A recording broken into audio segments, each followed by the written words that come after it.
हम लोग भक्ति रसामृत सिंधु से पढ़ रहे हैं और ये आज हम लोग 1.1.12 से 16 तक करने का प्रयास करेंगे। मेरे पीछे बोलिए। अन्याभिलाषिता शून्यम ज्ञान कर्माद्यनावृतम अन्याभिलाषिता शून्यं ज्ञानकर्माद्यनावृतम् आनुकूल्येन कृष्णानुशीलनम भक्तिरुत्तमा। आनुकूल्येन कृष्णानुशीलनं भक्तिरुत्तमा। पहला टेस्ट पास हो गए आप, याद है आपको। तो देखिए, भक्ति के उत्तमत्व का निरूपण करने के लिए नहीं, सुष्ठु रूप से विशिष्टता का निरूपण करने के लिए श्रील रूप गोस्वामी जी इस अन्याभिलाषिता शून्यम श्लोक में जो उनके द्वारा रचित है उसमें शुद्ध भक्ति का, उत्तम भक्ति, निर्गुणा भक्ति, जो भी आप कह लीजिए, उसका वर्णन किए। और उस पे 1.1.11 था। 1.1.10 में कहे थे सताम मतम, जैसा पूर्ववर्ती नारद आदि भक्तों ने भक्ति की व्याख्या करी है उसके अनुसार ही मैं करूँगा। तो यहाँ पर 1.1.12 में वह नारद जी के द्वारा जो परिभाषा शुद्ध भक्ति की दी गई है उसका उल्लेख कर रहे हैं और उसको श्रील जीव गोस्वामी जी समझाएंगे किस प्रकार से ये जो श्लोक है ये इसकी मैपिंग की जा सकती है अन्याभिलाषिता शून्यम से।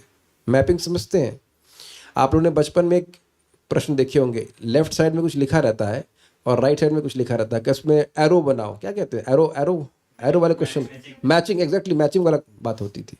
तो यहाँ मैचिंग करके बताया जाएगा कि भाई इस श्लोक के एक एक शब्द जो है वो कैसे अन्याभिलाषिता शून्यम से मैच कर रहा है और इस कारण से ये शुद्ध भक्ति का वर्णन है। मेरे पीछे बोलिए।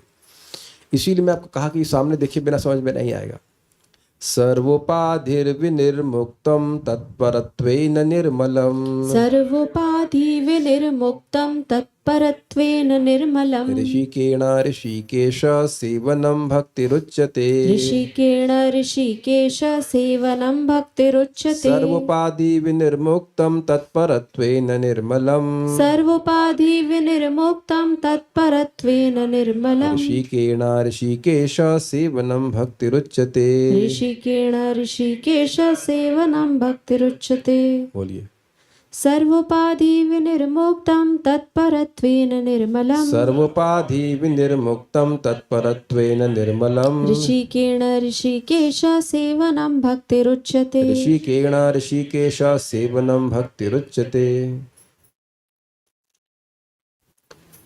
अनुवाद। समस्त उपाधियों से रहित, निर्मल, भगवत परायण होकर इंद्रियों के द्वारा ऋषिकेश के सेवन को भक्ति कहते हैं। सर्वोपाधि विनिर्मुक्तम, हर प्रकार की उपाधि से विशेष रूप से निर्मुक्त। देखिए, निर्मुक्त, मुक्त मतलब मुक्त होना, निर्मुक्त मतलब नितराम मुक्त, अच्छे से मुक्त होना, उसमें वी लगा दिया। विशेष रूप से निर्मुक्त होना मतलब मैं स्त्री हूँ, मैं पुरुष हूँ, मैं ब्राह्मण हूँ, क्षत्रिय हूँ, वैश्य हूँ, शूद्र हूँ, इस प्रकार की जो भी उपाधि है उससे रहित होकर, समस्त उपाधियों से रहित होकर, निर्मलम, निर्मल होकर, इसका व्याख्या की जाएगी तत्पर, तत् मतलब वह मतलब भगवान, भगवान के परायण होकर मतलब उन्हीं में समर्पित होकर, ऋषिकेण ऋषिकेशा, भगवत परायण का मतलब है, और उसको जोड़ लीजिएगा सर्वोपाधि विनिर्मुक्तम से, कि मैं श्री कृष्ण का ही अंश हूँ और किसी का नहीं। उपाधि के द्वारा व्यक्ति अपनी देह से पहचान करता है और उसके बाद उसी के अनुरूप देह से संबंधित लोगों से पहचान करता है। मैं ये देह हूँ, ठीक है, अब ये मेरी पत्नी है, ये मेरे बच्चे हैं, मेरे ये है, मेरा परिवार है, मेरा देश है, ये सब मेरा मेरा चलता रहता है।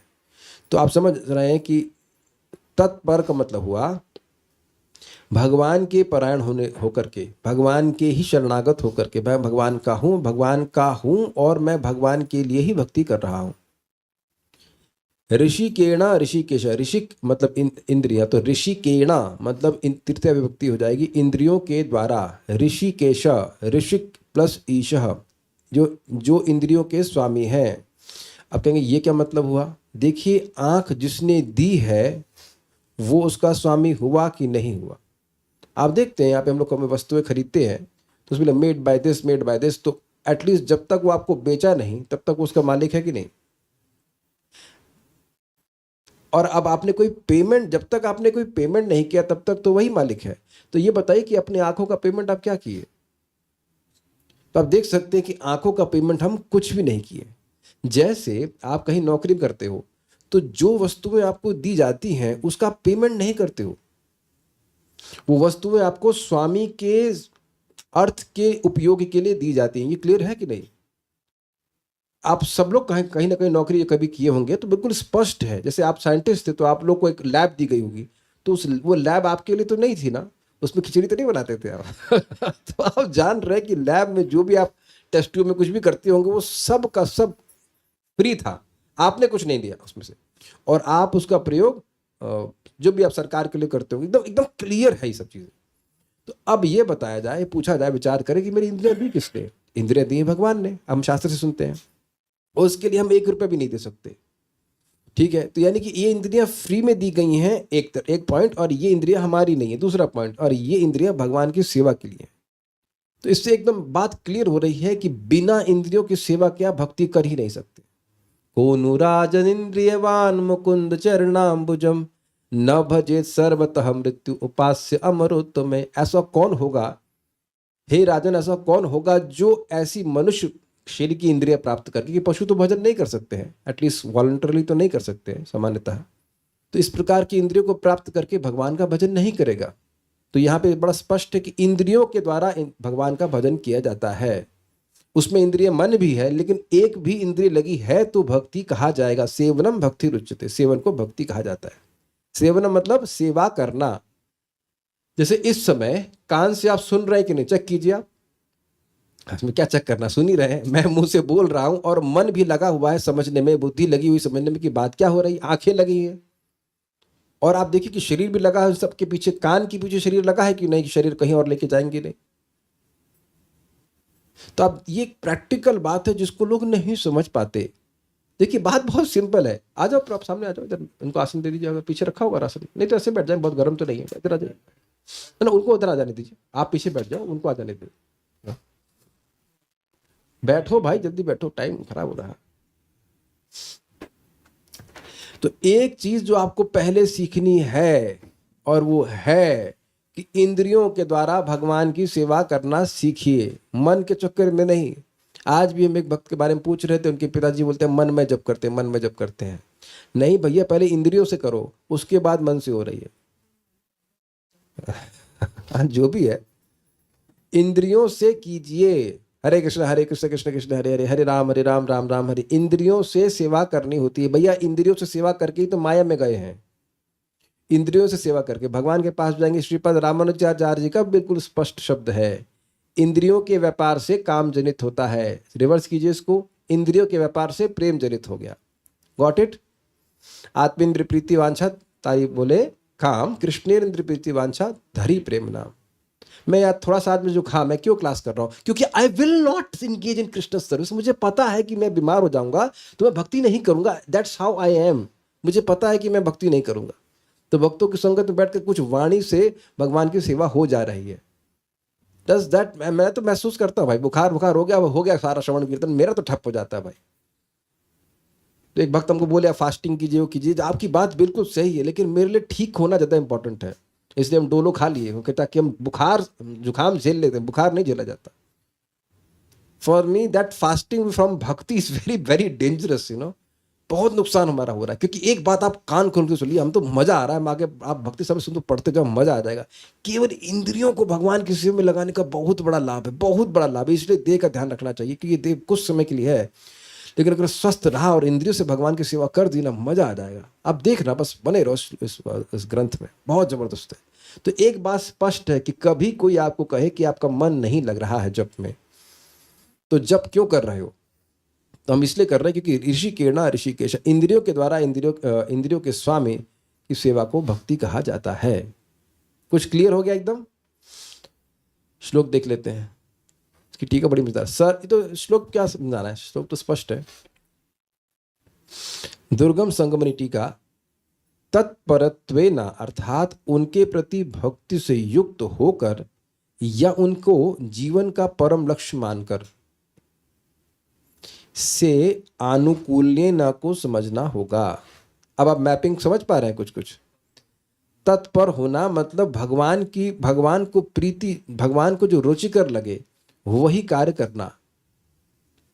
समर्पण का अर्थ है ना, अगर आप किसी के का प्रीति आचरण ही कर रहे हैं तो क्या आप उसके प्रति तत्पर हैं कि नहीं? तत्परता, you know that eagerness to serve. Clear हुआ? ये सबको धारण हो गया? थोड़ा सा सेट करने में समय लगता है। तत्परता मीन्स तत्परता, तत्पर। ना वो तो अलग हुआ। तत्परता मतलब तत्पर का मतलब तुरंत वाला का अर्थ नहीं है। तत् मतलब वह, और पर मतलब परायण। अब परायण का मतलब क्या होता है? पर प्लस आयन। आयन का मतलब क्या होता है? आश्रय, जहां सारे दुखों की निवृत्ति हो जाए और सुख की प्राप्ति हो जाए। और पर मतलब दिव्य। तो भगवत परायण मतलब भगवान को ही जीवन का परम लक्ष्य मानना। भगवान ही मेरे परम आश्रय हैं, भगवान की कहीं मैं प्रीति व्यवहार करूंगा, भगवान जिससे सुखी हो जाएंगे वैसे ही कार्य करूंगा। भगवान को सुखी हुए बिना मैं सुखी नहीं हो सकता। ये सारी बातें इसमें आ जाएंगी। तो इसलिए यहाँ पे जीव गोस्वामी जी कह रहे हैं दिस इज इक्वलेंट टू अनुकूल्येना। भाई अनुकूल का मतलब क्या हुआ? भगवान के प्रतिकूल आचरण हम कुछ नहीं करेंगे। तो ये तत्परता हुई ना, लगा रहना।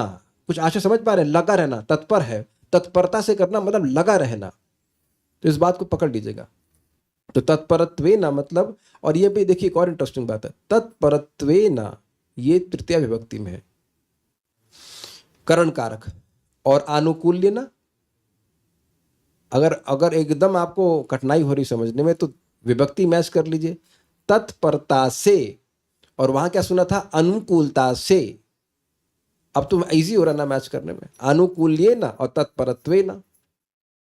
क्लियर हुआ? अब आप ये बताइए क्या कान में ईयरफोन डालकर आप समझ पाते इसको?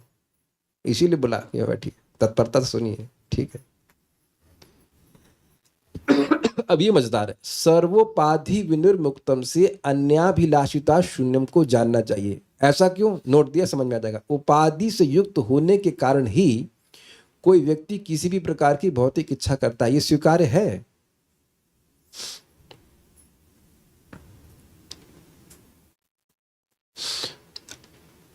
माइक लीजिए, कल्याण को पकड़ते हैं हम। चलिए, हाँ माइक लीजिए। आप ईरान के बारे में कुछ नहीं सोचते क्यों? ईरान के लोगों के बारे में कुछ नहीं सोचते क्यों? माइक लीजिए। ऑन नहीं क्या? Is it not not on? यहाँ से ऑन कीजिएगा। क्या आप लोग भी यहाँ जो है उपस्थित? I think chat is on. चलिए आज हम प्रभु जी को पकड़ते हैं। लीजिए। आप, बड़ा सिंपल क्वेश्चन है, आप अपनी बहन के बेटे के बारे में क्यों सोचते हैं? क्योंकि उनसे एक संबंध है। तो उनसे संबंध क्यों है? बहुत इजी क्वेश्चन है। क्योंकि आप ही नहीं, मैं भी इस तरह सोचता हूं। मैं भी अपनी बहन के बारे में कभी क्यों सोचता हूं? आप लोग भी सोचते हैं ना अपने परिवार वालों के बारे में? क्यों सोचते हैं? क्योंकि पहली चीज हम ये मानते हैं कि हम ये देह हैं। बगल में कोई अच्छा मर गया तो इतना भी ध्यान नहीं रहता है कि मर गया, कोई इमोशंस नहीं आते ना। तो आप देख लीजिए कि ये उपाधि का लिंक बना हुआ है कि नहीं बना हुआ है। जब एक भक्त हम आए तो पूछे क्या बिजनेस करेंगे? जो पापा कहेंगे। अच्छा, तो ये उपाधिगत इच्छा हुई कि नहीं? जो पड़ोसी है वह कहेगा तब भी वही करेंगे आप। तो आप देख रहे हैं कि हम पहले क्लियर होना चाहिए कि हम लोग उपाधि से कैसे प्रभावित हो रहे हैं। देख लीजिएगा, कुछ समझ रहे हैं ना कि नहीं समझ रहे हैं? लोग नए नए वस्त्र क्यों लेके आते हैं? मानते कि ये देह है। अरे देखा जाए तो वस्त्र शरीर को ढकने के लिए होना चाहिए। तो अलग अलग कलर के कपड़े क्यों चाहिए? अलग अलग कलर के कपड़े ये की इच्छा होना, ये एक भौतिक इच्छा है कि नहीं? कोई वोट देगा इसके अगेंस्ट हमें? आप लोग देखो, मैं रोज वाइट ही पहन के आता हूँ, तो आप लोग मतलब साफ रहता है। 2-3 वाइट, हमारे 2-3 कुर्ता हैं, 4-5 होंगे। तो आप लोग को दिक्कत होती है कोई? ये वाइट ही क्यों पहनते हैं, बोरिंग आदमी है। So you don't say anything, is it not? कुछ भी नहीं होता ना। कितने हैं? 4 है, 5 है, मैक्सिमम 6 होंगे, क्योंकि हम लोग कई बार चेंज करते हैं। भगवान की सेवा के लिए होता है। तो ज़्यादा कपड़े तो नहीं मानेंगे गृहस्थ के हिसाब से। 6 तो बहुत ज़्यादा नहीं। ब्रह्मचारी में 3 थे, इसमें 6 हो गए बस। तो अब आप बताइए कि कोई जीवन हमारा कठिनाई हो रही है, जीवन काटने में कठिनाई हो रही है, ये मुझे लोग पसंद ना करते हो, हेट करते हो कि आप वाइट कपड़ा ही क्यों पहनते हैं। तो अब आप देख लीजिए कि मेरे जीवन से विभिन्न प्रकार की भौतिक इच्छाएं गायब हुई नहीं एक लेवल पर, बिकॉज मैं कपड़ा पहन रहा हूं शरीर को ढकने के लिए, ना कि सजाने के लिए। कुछ कैच किया आपने? लेकिन जैसे ही आप उपाधि ले लीजिए कि हम गृहस्थ हैं, हम ये हैं, हमें सुंदर दिखना है, किसको सुंदर दिखना है? देह को सुंदर दिखाना, आत्मा को तो आप दिखा नहीं सकते हैं। तो अब ये ब्लू और उसके बाद मैचिंग ये और वो, हजार तरह की चीज करता है कि नहीं करता है? अरे भाई बाहर से लोग आएंगे तो क्या सोचेंगे, कितना गरीब है, कम से कम सोफा तो होना चाहिए। तो हाँ भाई गरीब हूं, खत्म हो गई बात। जो काम की चीज वो रख लेते हैं, सोफे क्या जरूरत है बताइए?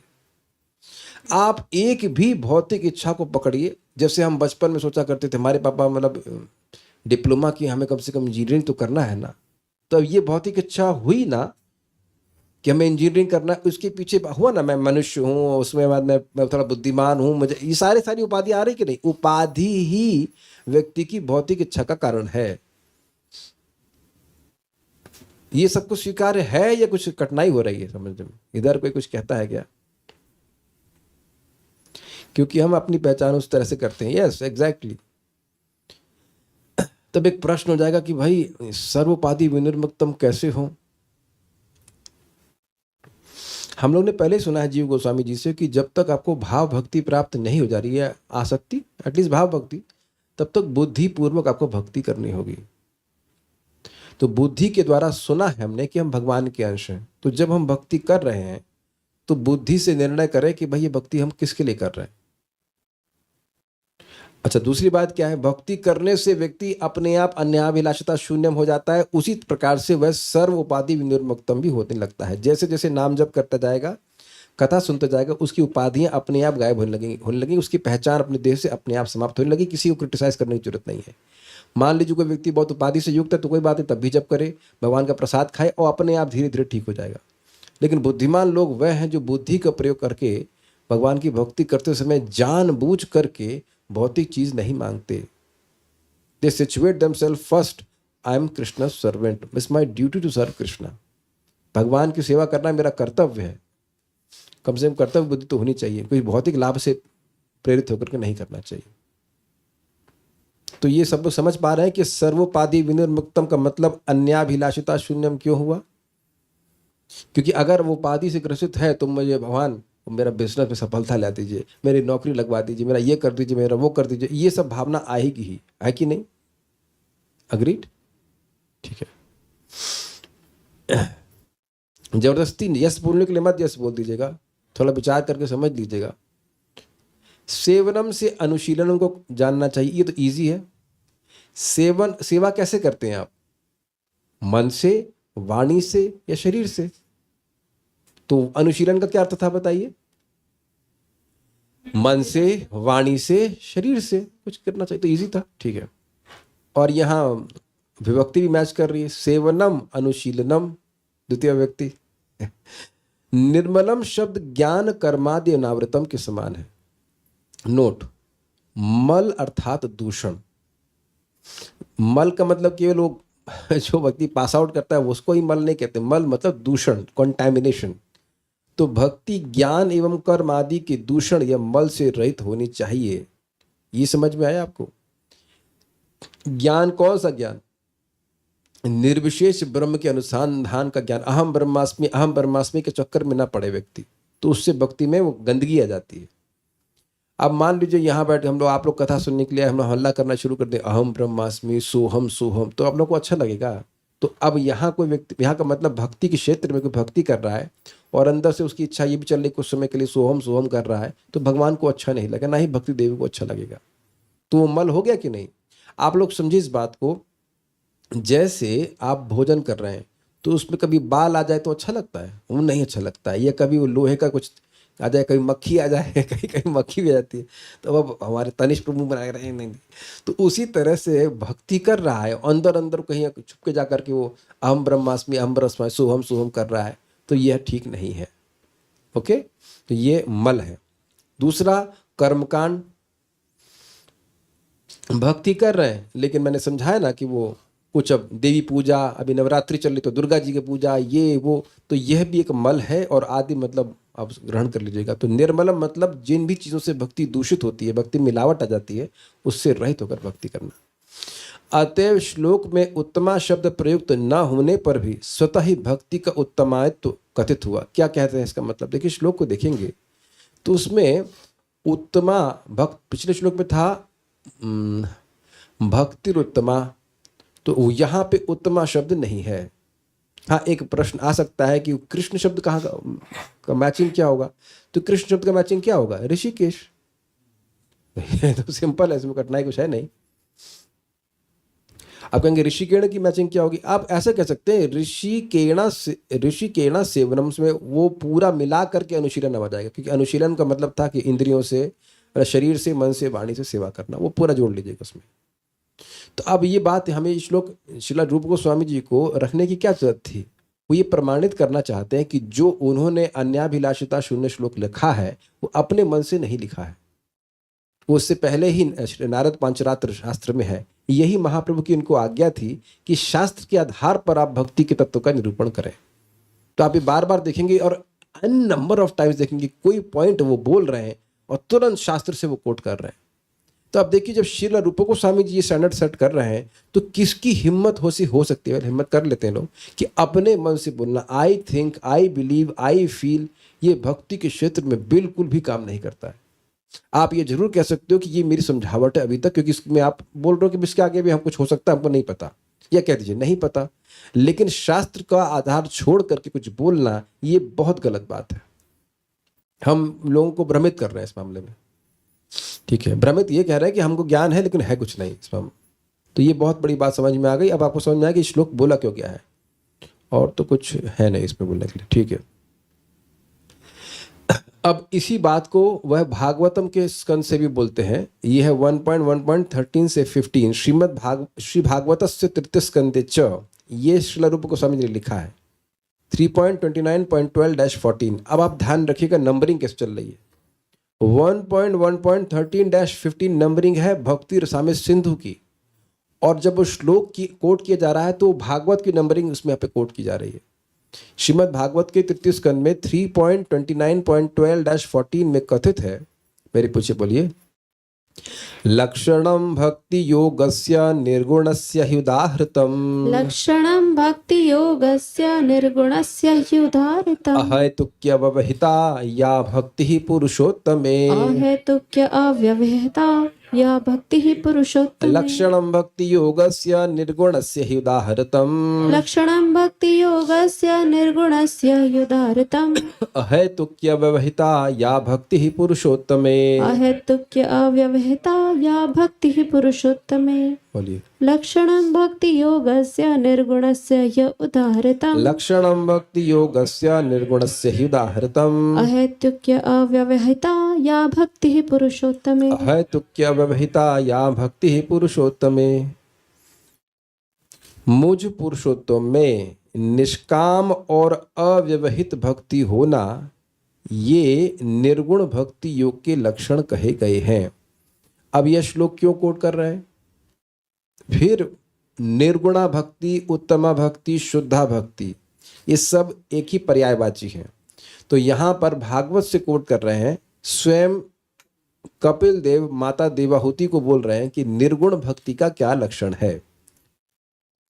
अन्वय देखिए, पुरुषोत्तम में, मुझ पुरुषोत्तम में अहेतुकी निष्काम अन्याभिलाषिता शून्यम इजी, अव्यवहिता अनन्य और कोई नहीं भगवान ही हो, या भक्ति जो भक्ति है निर्गुणस्य भक्ति योगस्य लक्षणम उदाहृतम, वह निर्गुण भक्तियों का लक्षण कहा गया है। किसी का इसमें से आवाज आ रही है क्या? किससे आवाज आ रही है? थोड़ा सा इसको साइलेंट रखिएगा। इसमें से आवाज आ रही क्या? ठीक है, एनीवेज चलिए अभी सहन कर लेते हैं।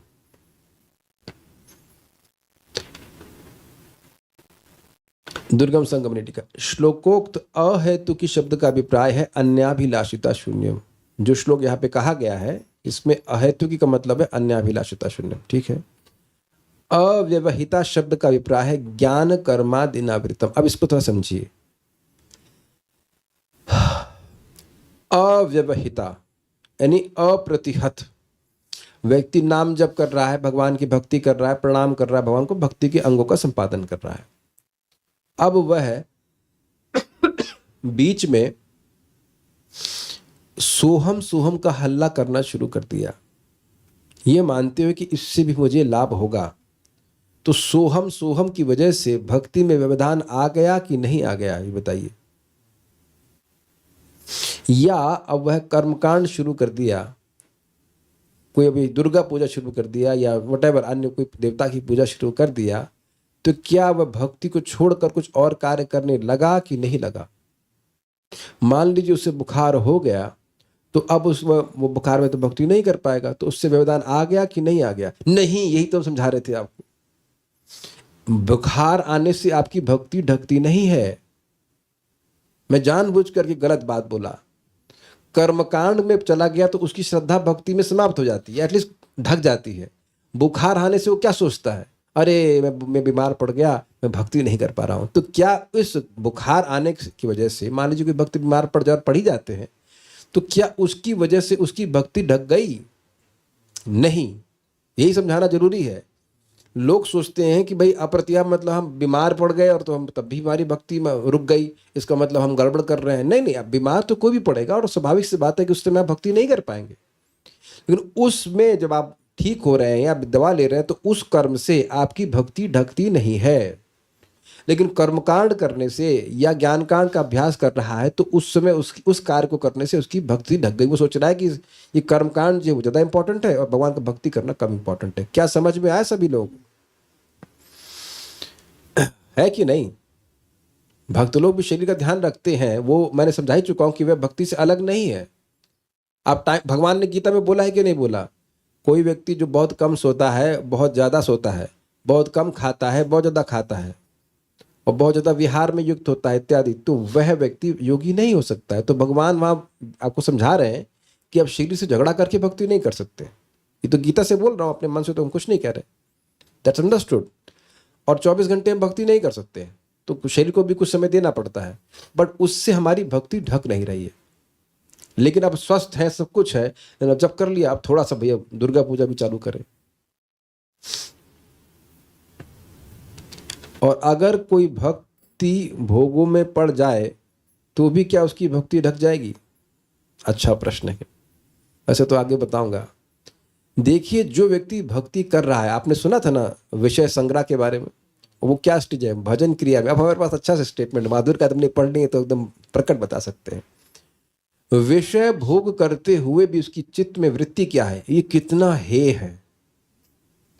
इट इज आई थिंक 11.28 में है ना, वहां बिल्कुल कोट किया गया है कि जात श्रद्धा मत कथासु निर्विण्ण सर्व कर्मसु। मेरी कथा में उसको श्रद्धा हो गई है और अब वो सारे कर्मों के कर्मकांड आदि के प्रति निर्विण्ण हो गया है। लेकिन अब वो भोगों को छोड़ नहीं पा रहा है। वो जान रहा है कि दुखात्मक है, ये दुख स्वरूप है, लेकिन नहीं छोड़ पा रहा है क्योंकि भक्ति में भी वैसा सुख नहीं प्राप्त हुआ है। फिर भी भगवान कहते हैं कि ततो भजेत माम प्रीता, फिर भी प्रीतिपूर्वक मेरा भजन करो। और भगवद गीता 9.30 अपि चेत सुदुराचारो। उसकी श्रद्धा कर्मकांड में नहीं है और ना ही श्रद्धा भोगों में है कि भोग अच्छे हैं। भोग खींच लेते एक अलग बात है। देखिए बात आई, बड़ा अच्छा प्रश्न है। नियत का अंतर है। नियत एक है कि भोग बड़े अच्छे हैं, भोग हम करेंगे, तो भोगी लोग हैं बाहर के लोग। लेकिन दूसरा कि भोग खराब है, ग्लानि से युक्त होकर हे भावना से इसमें प्रवृत्त हो रहा है, तो भगवान उसकी रक्षा करते हैं, आगे ठीक हो जाएगा। ये बात आगे और भी क्लियर होगा साधना भक्ति के लेवल पे कि कोई व्यक्ति शुद्ध भक्ति के प्लेटफॉर्म पे कौन मतलब एंट्री कर सकता है, जो ना पूरी तरह भोगों से विरक्त है और ना पूरी तरह भोगों में आसक्त है। तो लगा माधुर कदमनी की कथा भूल गई हैं आप, लेकिन कोई बात नहीं।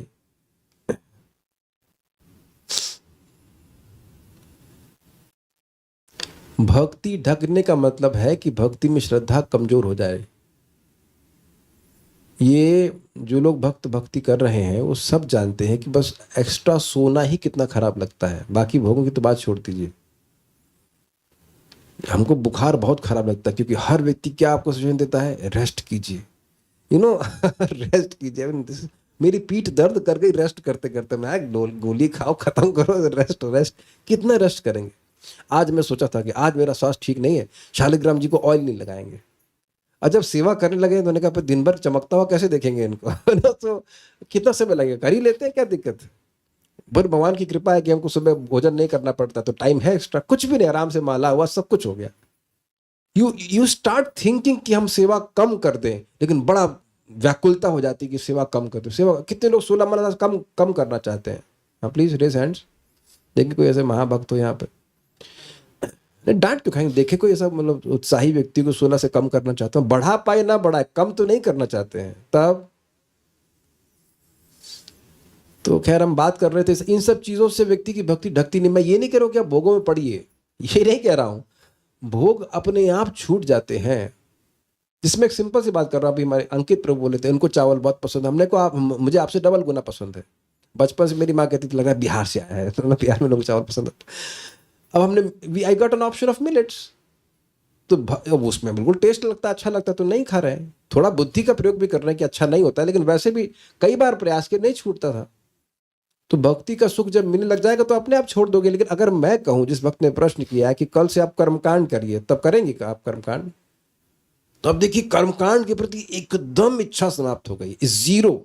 ये कहे कि हम कल से सुबह 5 बजे से सोहम सोहम करेंगे तो कितने लोग आएंगे? एक भी आदमी नहीं आएगा यहाँ पे, ना माता जी आएंगे। तो वो गुण आ गया कि नहीं आ गया? तो वो चीज वो बाधा नहीं देगा, क्योंकि मैंने देखा है। आप विचार कीजिए कि इस समय कोई कर्मकांड कर रहा हो और हम लोग बैठ के कथा सुन रहे हैं, तो वो कथा जो है उसमें व्यवधान आया कि नहीं आया? वो उसकी श्रद्धा की वजह से हुआ कि नहीं हुआ? उसकी श्रद्धा कर्मकांड में है तो कर्मकांड करने चला गया, सीधी सीधी बात है। तो व्यवधान आ गया और वो उसको अच्छा भी मान रहा है कि कर्मकांड बड़ा अच्छा है, कर्मकांड भी करना चाहिए इत्यादि। यहां पर भक्ति का अभिप्राय भाव रूपा भक्ति से है, तथापि यह अव्यभिचारिणी क्रिया रूपा चेष्टा रूपी भक्ति को भी लक्ष्य करती है। समझे बात? ये कह रहे हैं कि यह स्थिति जो है भाव भक्ति में सहज रूप से आ जाती है, लेकिन यह स्वरूप चेष्टा रूप भक्ति का भी है। ऐसा नहीं कि आप शुद्ध भक्त तभी होंगे जब आप भाव भक्ति को प्राप्त करेंगे। आप भक्ति किस लिए कर रहे हैं? भोग प्राप्त करने के लिए कि भक्ति करने के लिए? तो भक्ति प्राप्त करने के लिए कर रहा है तो हृदय का दूषण होने के बाद भी शुद्ध इंटेंशन है। बाथरूम से कोई नहा के निकला, साफ है, और बाथरूम में नहाने के लिए निकला तो वो साफ नहीं है, लेकिन इंटेंशन साफ होने की है। तो अंतर नहीं, क्या अंतर है? कुछ समय की बात है, नहा धो करके बाहर निकल जाएगा। इसीलिए प्रभुपाद जी से पूछा गया कि कितने शुद्ध भक्त हैं? तो प्रभुपाद बोले इसमें इस्कॉन में कितने भक्त हैं? तो कहते हैं 10,000। 10,000 शुद्ध भक्त।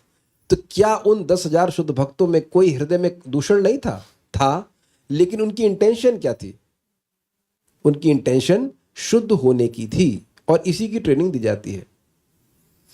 I hope it is clear. और इसी बात को 9.30 में कहा गया है भगवद गीता में, अपि चेत सुदुराचारो भजते माम अनन्य भाग साधु रेव स्वमंतव्य सम्यक व्यवस्थितो हि सह। अपि चेत सुदुराचारो, व्यक्ति महादुराचारी है, हो जाता है उससे। अपि मतलब ऐसा नहीं कि रोज कर ही रहा है, लेकिन मान लीजिए हो भी जाए, लेकिन भजते माम अनन्य भाग, केवल मेरा भजन करता है और मेरे लिए ही भजन करता है, मतलब भगवान की प्राप्ति भक्ति की प्राप्ति करने के लिए भजन कर रहा है। तो साधु रेव स्वमंतव्य, उसको साधु यानी शुद्ध भक्त ही मानो। शुद्ध भक्त जैसा नहीं, शुद्ध भक्त ही मानो, क्योंकि सम्यक व्यवस्थित हिस्सा, उसका व्यवसाय, उसका संकल्प सम्यक है। अब समझ में एकदम क्लियर आ गया कि सम्यक का मतलब, संकल्प का मतलब क्या है? जो बाथरूम में जाकर मस्ती कर रहा है। आप में से कितने लोग ऐसे हो सकते हैं जो बचपन में नहाना नहीं चाहते थे और बाथरूम में जाकर थोड़ा सा ऐसे मतलब कर रहे हैं, फिर मम्मी आगे बिटाई करती है, फिर आदमी स्नान करता है। किए कि नहीं किए?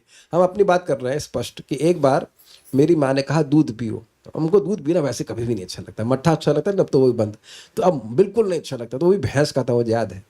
तो वो किचन थी, बगल में छत थी, तो हम वो दी जाओ दूध पी लो। अभी आ रहा हूँ, बस बाहर गया, जाके दूध फेंक दिया, मम्मी ने देख लिया, खूब पिटाई करी। तो अब आप जानते हैं कि उस समय दूध पीने का संकल्प ही नहीं था मेरा।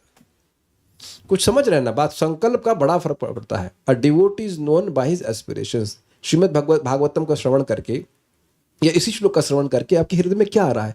काश ऐसी शुद्ध भक्ति मेरे हृदय में प्राप्त हो जाती। तो यद्यपि हृदय अभी शुद्ध नहीं है, लेकिन संकल्प, श्रद्धा, इच्छा क्या है? भक्ति प्राप्त करने के लिए। इसलिए कह रहे हैं कि चेष्टा रूप भक्ति को भी लक्ष्य करती है। यद्यपि ये अवस्था स्वाभाविक रूप से होती है भाव भक्ति में कि कोई इच्छा नहीं रहती, लेकिन चेष्टा रूप भक्ति मतलब वह भक्ति कर रहा है, लेकिन उसकी इच्छा भगवान की भक्ति प्राप्त करने की है। कुछ पूछना चाहते हैं कि नहीं? ठीक, ओके, आगे देखते हैं। अब यहां बड़ा सुंदर वर्णन है, भक्तों का वर्णन करते हुए कह रहे हैं कि वह भक्त, शुद्ध भक्त जो होते हैं, वह मेरे द्वारा मोक्ष दिए जाने पर भी उसको स्वीकार नहीं करते अगर उनको मेरी सेवा प्राप्त ना हो। मेरे पीछे बोलिए। सालोक्य सार्ष्टि सामीप्या सारूप्यैकत्वमप्युत सालोक्य साष्टि सामीप्य सारूप्यैकत्वमप्युत दीयमानं न गृह्णन्ति विना मत्सेवनं जनाः। दीयमानं न गृह्णन्ति विना मत्सेवनं जनाः। सालोक्य सार्ष्टि सामीप्य सारूप्यैकत्वमप्युत सालोक्य साष्टि सामीप्य सारूप्यैकत्वमप्युत दीयमानं न गृह्णन्ति विना मत्सेवनं जनाः। दीयमानं न गृह्णन्ति विना मत्सेवनं जनाः। बोलिए। सालोक्य साष्टि सामीप्य सारूप्यैकत्वमप्युत सालोक्य सार्ष्टि सामीप्य सारूप्यैकत्वमप्युत दीयमानं न गृह्णन्ति विना मत्सेवनं जनाः। दीयमानं न गृह्णन्ति विना मत्सेवनं जनाः। बहुत अच्छा श्लोक है ये। ऐसे निष्काम भक्त दिए जाने पर भी मेरी सेवा को छोड़कर सालोक्य, सार्ष्टि, सामीप्य, सारूप्य और सायुज्य मोक्ष नहीं लेते हैं। ये स्वाभाविक सी बात है कि ये मोक्ष लघुताकृत की बारे में बात हो रही है, भाव भक्ति का वर्णन हो रहा है। जनाः, इस प्रकार के मेरे भक्त, मत सेवनम, मेरी भक्ति को बिना छोड़कर, सालोक्य, मेरे साथ एक ही लोक में रहना, सार्ष्टि, मेरे समान ऐश्वर्य, सामीप्य, मेरे निकट में बने रहना, और सारूप्य, मेरे ही समान रूप को प्राप्त कर लेना, तथा एकत्व या सायुज्य को, सायुज्य मतलब भगवान के शरीर से निकलने वाली जो कांति है उसमें जाकर लीन हो जाना, ब्रह्मलीन करना। दीयमान अपि न गृह्णन्ति, दिए जाने पर भी नहीं लेना चाहते। तो एक प्रश्न होगा कि क्या भाई जब भगवान का लोक प्राप्त होगा तो भगवान की सेवा प्राप्त नहीं होगी? देखिए बात समझने की, भगवान का लोक प्राप्त होगा तो जगत का दुख मिट जाएगा कि नहीं मिट जाएगा? तो जब इस प्रकार की इच्छा लेके व्यक्ति भक्ति कर रहा है तो उसकी इच्छा प्रोमिनेंट क्या है? प्रोमिनेंट इच्छा ये है कि मेरे दुख की निवृत्ति हो जाए और मुझे भगवान का लोक मिल जाए, मेरे दुख की निवृत्ति हो जाए, मुझे सुख मिल जाए और मुझे सार्ष्टि अर्थात भगवान के समान ऐश्वर्य मिल जाए, या भगवान का सामीप्य के बारे में बोला है आचार्यों ने कि भगवान की सेवा मिलने के अगर मिलती है तो सामीप्य स्वीकार कर लेते हैं। तो ये बहुत सटल इच्छा के अर्थ में कह रहे हैं कि यह देने पे भी नहीं स्वीकार करते।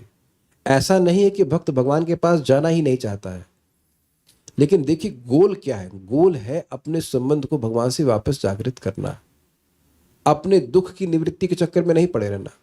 अब देखिए ध्यान दीजिएगा कि भक्ति आप कैसे भी कर रहे हैं बहुत अच्छा है, लेकिन शुद्ध भक्ति का स्तर जो है उसका वर्णन यहाँ पे हो रहा है। इसलिए ये नहीं कहना कि अगर हमारे मन में इच्छा है कि हम भगवान के पास चले जाएं, जगत से दुख से मुक्त हो जाए, तो वह गड़बड़ इच्छा है। इन द सेंस की भक्ति तो कभी किसी भी इच्छा से करिए, अच्छी बात है। आपको समझ में आना चाहिए कि जब व्यक्ति भक्ति को प्राप्त कर लेता है तो उसको जगत के दुख नहीं सताते भाई। जगत के दुख इसलिए सता रहे हैं क्योंकि हम लोग इस शरीर से आइडेंटिफाई कर रहे हैं। स्वयं श्रील चैतन्य महाप्रभु ने सनातन गोस्वामी को कहा कि ये जो त्रिताप है वो आपके लिए एग्जिस्ट नहीं करते हैं। जिसके लिए हृदय में प्रेम है उसके लिए कोई त्रिताप नहीं होता। जैसे कि प्रबोधानंद सरस्वती कहते हैं, विश्वम पूर्ण सुखायते, विश्व तो मुझे पूर्ण सुखमय लग रहा है। और इसलिए प्रभुपाद जी कहते हैं कि समझाए हैं प्रभुपाद जी दूसरे स्कंद में कि जब भक्ति की लता बढ़ती जाती है और वो गोलोक को पहुंचती है, उसके बाद भगवान के चरण कमल में लिपट जाती है, तो भक्ति के फूल आता है, फल आता है, तो जीवात्मा यहीं बैठा बैठा गोलोक के सुख का अनुभव करता है। अभी हमारे लिए अकल्पनीय है, लेकिन ऐसा श्रील रूप गोस्वामी जी अनुभव करवा रहे हैं ना कि एक बार मैं कृष्ण बोलता हूँ तो इच्छा होती करोड़ों करोड़ों मेरे को कान हो, अरबों अरबों मुख हो, ऐसे करके बोलते हैं ना। तो उनको कहाँ जगत का दुख महसूस हो रहा है? अब हमारे लिए इस समय अकल्पनीय है, लेकिन है हमारे लिए अकल्पनीय है, लेकिन स्टेट तो है ना ऐसी। स्वयं भगवान गीता में कहते हैं ना, सुखम आत्यंतिकम यत्तद बुद्धि ग्राह्यम अतीन्द्रियम वेत्ति यत्र न चैवायम स्थितश्चलति तत्पतः। तो वहां पे उसका वाक्य भी कहते हैं कि यम लब्ध्वा चापरम लाभम मन्यते नाधिकम तथा, कि उस भक्ति को प्राप्त करके व्यक्ति अब ये नहीं सोचता कि मुझे और कोई अधिक लाभ प्राप्त हो। जैसा कि आप देखिए खोला बेचर श्रीधर, अब समझ में आ जाएगा। खोला बेचर श्रीधर को महाप्रभु अपनी महाप्रकाश लीला में कहते हैं कि खोला बेचर श्रीधर तुमको क्या चाहिए? तुमको मोक्ष चाहिए, तुमको तीनों लोगों का राज्य चाहिए, ये चाहिए वो चाहिए। कहते कुछ नहीं चाहिए। तो क्या चाहिए? हम ये चाहते हैं कि वो जो ब्राह्मण लड़का है निमाई पंडित के रूप में, वो 2 घंटा आकर के रोज झगड़ा करते थे उनसे, और उनसे फ्री में, उनसे बाद में झगड़ा करके फ्री में कद्दू ले जाते थे। वो कहते तुम ज़्यादा पैसा लगा रहे हो, ऐसा करके झगड़ा करते। वो कहते नहीं लेना तो आए क्यों यहाँ पे, है ना। सो प्रेम कलह। तो अब वह बस वो हर दिन हमारे पास वो झगड़ा करने के लिए ब्राह्मण बालक का है, न उन्हें मोक्ष चाहिए न कुछ चाहिए। तो point what I am trying to say is bhakti means a very loving relationship with Krishna. हम सभी का संबंध है ना भगवान से, तो वास्तविक लक्ष्य होना चाहिए कि श्रवण कीर्तन के द्वारा मेरा जो भगवान से संबंध है वो जागृत हो जाए। अब किसी के मन में डर होगा, अच्छा भगवान से संबंध जागृत हो जाएगा तो भगवान, मैं नहीं मांगूंगा तो मुझे अपना धाम नहीं देंगे ना। अरे भाई ऐसा कैसे सोच सकते हो? जो भगवान का प्रेमी है उसको तो भगवान सबसे पहले लेके जाएंगे। इसीलिए भगवान अन्यत्र बोले हैं, स्वर्गाप वर्ग मद धामा कथंचित यदि वांछति। अगर वो स्वर्ग चाहता है, मोक्ष चाहता है, या मेरा धाम चाहता है तो बड़ी आसानी से मिल जाता है। मद भक्त लभते अंजसा, 11वें स्कंद में कहते हैं कि मेरे भक्त बड़ी आसानी से प्राप्त कर लेते हैं। तो उसका मतलब है कि भगवान का धाम भगवान के भक्त नहीं चाहते। समझिए इस बात को। एक और, जैसे इस रूम में एसी लगा हुआ है, तो अब आप लोग यहाँ पे एसी की हवा खाने के लिए आए हैं। मैंने आज अनाउंस किया कि आज क्लास है, तब ना तनिष्क प्रभु आप यहाँ पे आए। क्लास नहीं होती तो एसी की हवा खाने के लिए आते आप? कुछ कैच किया आपने? मंदिर में भी मेरा मतलब जो ऑफिस था एयर कंडीशन था, तो एक बार एक भक्त बाहर गर्मी थी आके बैठ गए, तो मैंने कहा प्रभु जी क्या सेवा कर सकते? कहते नहीं बाहर थोड़ा गर्मी थी इसलिए आके बैठ गया। आप समझे बात? तो व्यक्ति वैकुंठ आदि जाने की इच्छा कर सकता है इस भाव से कि भाई चलो इस जगत में दुख बहुत है तो वैकुंठ चले जाते। लेकिन आप किसी यहाँ पे से भक्त लोग आए हैं तो एक कुछ प्रेम की वार्ता करने के लिए ना, भगवान के बारे में बात हो, ये मुख्य प्रयोजन है। अब एसी तो लगा ही हुआ है वहां पे, कुछ ग्रहण कर पा रहे इस बात को?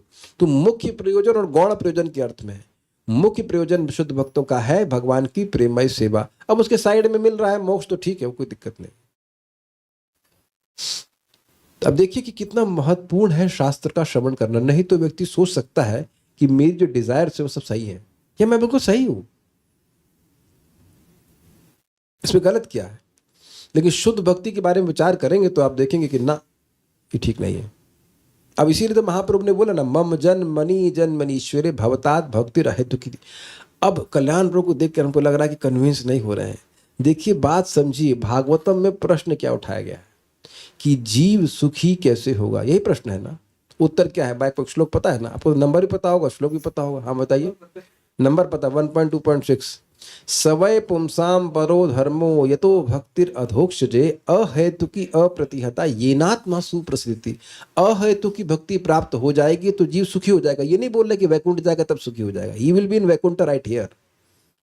जीव जब भोग वांछा करता है तब उसको माया दुख देती है। अगर भोग की इच्छा नहीं तो माया दुख नहीं दे सकती है, नहीं दे सकती है।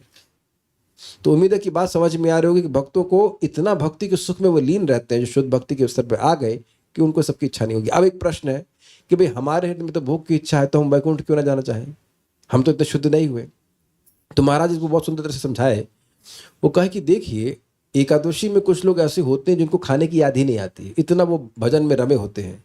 तो आप लोग काहे कोई अन्न नहीं खाते हो?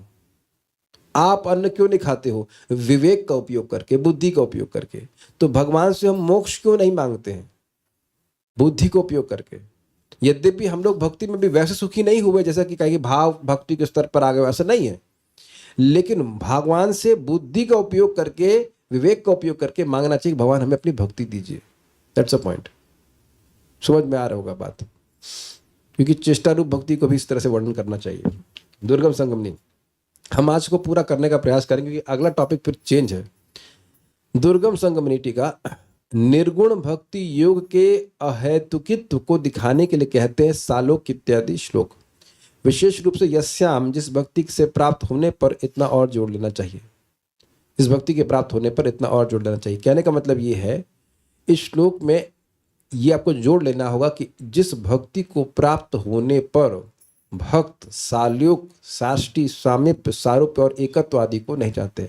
अब एक प्रश्न होगा एकत्व क्यों नहीं चाहते? तो वहां तो सेवा का मौका ही नहीं है, तो वो तो मतलब ही नहीं है। देने पर भी भगवान देते हैं तब भी नहीं चाहते, उन्हें भक्ति चाहिए। इजी है। जैसे मैं एग्जाम्पल दूंगा बिल्कुल और समझ में आ जाएगा।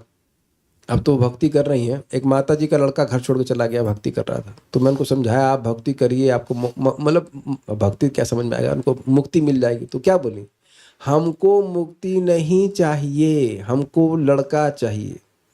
तो उनको लड़के से जो प्रेम का आदान प्रदान था या जो भी वो सेवा कर रहे थे, उसके आगे मुक्ति कुछ नहीं लग रही है। जबकि वह तो मुक्ति तो उनसे हाई है, लेकिन फिर भी तो अब भगवान के भक्तों को भगवान से जो प्रेम में संबंध आदान प्रदान होता है वो इतना अच्छा लगने लगता है भाव भक्ति के स्तर पर कि अब ये सब मोक्ष वोक्ष के बारे में, किसी भी प्रकार के मोक्ष की वो दर ध्यान नहीं देते।